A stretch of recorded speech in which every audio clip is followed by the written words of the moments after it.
Welcome to Sikh Perspective. This is Rajwant Singh. Today we will be talking about Guru Nanak Dev Ji, the founder of Sikhism. His birthday is being celebrated in end of November throughout the world by the Sikh community and many other communities. This Guru Nanak is not a guru of the Sikhs only, he is a guru of the entire humanity. So Guru Nanak Dev Ji was born in 1469. And he was born in Talwandi Ki Sabon, which is now in Pakistan, and his birthplace came to be known as Nankana Sahib, which is now in Pakistan. So throughout his early childhood, Guru Nanak Dev Ji had many questions in his mind, and he was questioning the very day-to-day life that everybody was living without much thought, without much sort of a deeper level of understanding who they are, why are we here, and where are we going. So his inquiry sort of led him to have discussions with many religious leaders, many sadhus and sannyasis. And there's a very beautiful story that when his father, when he was a young person, he was given 20 rupees to go in the town and get some groceries so they can run this grocery shop. And Guru Nanak Dev Ji spent that 20 rupees feeding the hungry sadhus and homeless people. And when he came back, of course, he was not appreciated by his father. But that just showed that he had a heart of compassion. So, and his sort of inquisitiveness towards life led him to a stage where he had a revelatory experience with God.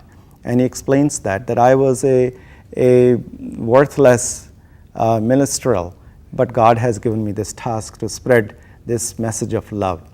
And when he disappeared, when he went to take a bath, he disappeared for 3 days. And when he came back, he had one message. He says, there is no Hindu, there is no Muslim. What he was saying, he was not denying the existence of this great tradition of Hinduism or Islam. What he was saying that, oh human beings, let us not focus so much on our labels. Let us not focus on the belief that I am this, I am that, but what we should be focusing on who we are and what my religion teaches us. Am I doing the walk, the talk that I am always engaged in?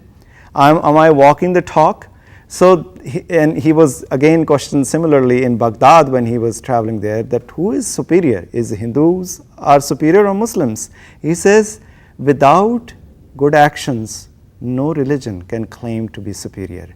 It is your actions will determine who you are.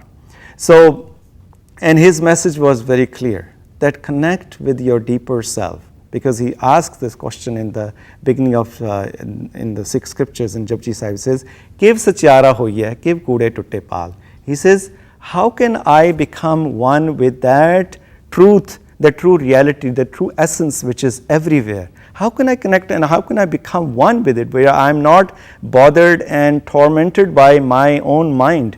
And he gives an answer. He says, Kev satyara hoiye kev kude tutte pal, hukam razai chalana nanak likhya naal. That when you connect and accept everything happening around you and within you as God is taking action, that is the deeper sense of connection that you find with your own creator and with your own beloved.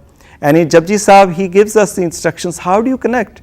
He says, first we need to develop a sense of appreciating the hukam, God's will, and totally surrender to God's will. Do not have your own desires and do not want to impose your own will and your own well-being, thinking that this might lead me to have a better life. No, God has a plan for you, accept it.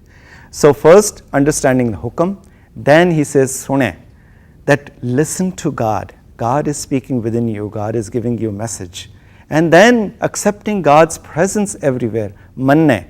So first sune, fir manne. And then once you do that, then you can be at that state of mind where you are panch, where you are the shrestha, when you are the top in this ladder of this spiritual journey, because you have become one with God, you have accepted. And then what you will have is tal dharm daya ka poot, that you will have the compassion. in your life.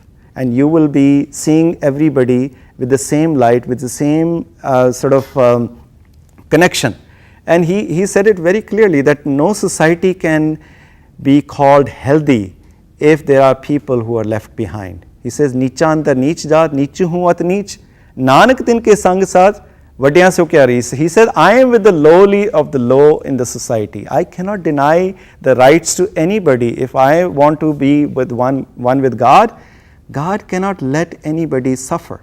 While you're trying to have your own life and your own connection with God, you must always also care for others. So that's how he created these institutions of langar.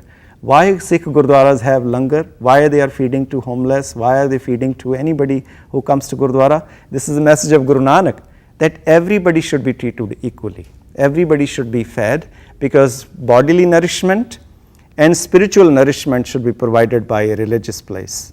So this was his message. So langar, and then pangat, where everybody sits together. And whether you are a king, whether you're a pauper, whether you're a businessman, whether you're a janitor, you have to be treated equally in the place of worship, in the place of God.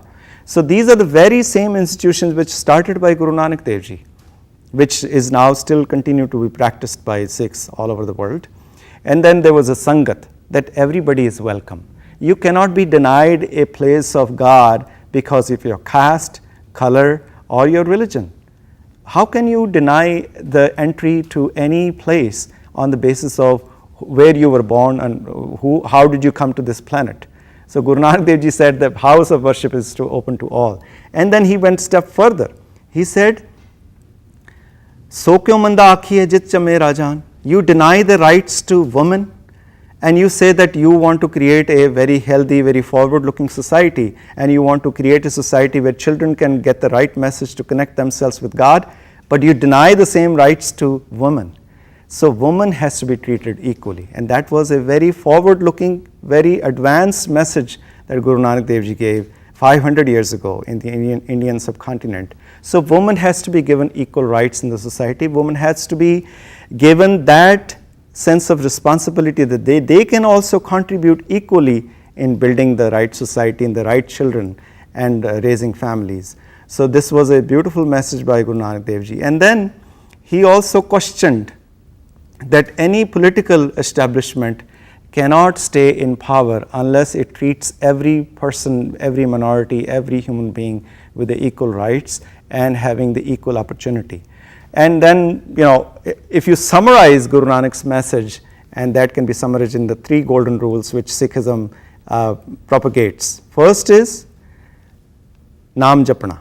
That means on a daily basis, on a constant basis, you are feeling God's presence within you and see God's light everywhere. So that is Naam Japna. And you're finding the deeper sort of connection with that essence which is holding you or sustaining you. So that is Naam Japna. Second is Kirt Karni, that you must live by honest means. That means that you don't depend on others for your own survival, or depend on the society, or exploit others through whatever ways, whether in your work situation or your situation in power, you don't exploit anybody. And at the last is Vand Chakna. That means you share your blessings, whatever you have in your life, whatever you have been given by God, you share it with others, the underprivileged, the people who do not have the means of achieving what you have achieved. So share it. So these are the 3 golden rules that he laid down to build this society, the Sikh society. And his people who came to listen to his message and wanted to be close to him and wanted to practice his teachings, they were called Sikhs. Now Sikh means a student. And basically, you are a student of life. You are seeking truth. And the Guru Nanak Dev Ji said that and God is present in every heart, you have the capability, you have the potentiality to reach the same state of mind what Guru Nanak himself did. So he appointed his successor, the second Guru of the Sikhs, Guru Angad Dev Ji. He called it, he's my part. And the beautiful thing is that he lent his name to the Sikh Gurus, the ones who succeeded him. They all called themselves Nanak. So second Guru, when he wrote hymns, he put Guru Nanak's name. So that was another revolutionary concept, that the spiritual light can be transferred. So the light of Guru Nanak is still present and is ready to be transferred to any soul which is ready to surrender to this higher message, and this message of love, and the message of finding your own source, your own being. So Ek Pita, Ekas Ke Hum Barak. This is the message of Guru Nanak Dev Ji, and may you all have happy Gurpurab. That's what we call Sikhs greet each other by saying Happy Gurpurab. So happy Gurpurab to you all, and Vaheguru Ji Ka Khalsa, Vaheguru Ji Ki Fateh.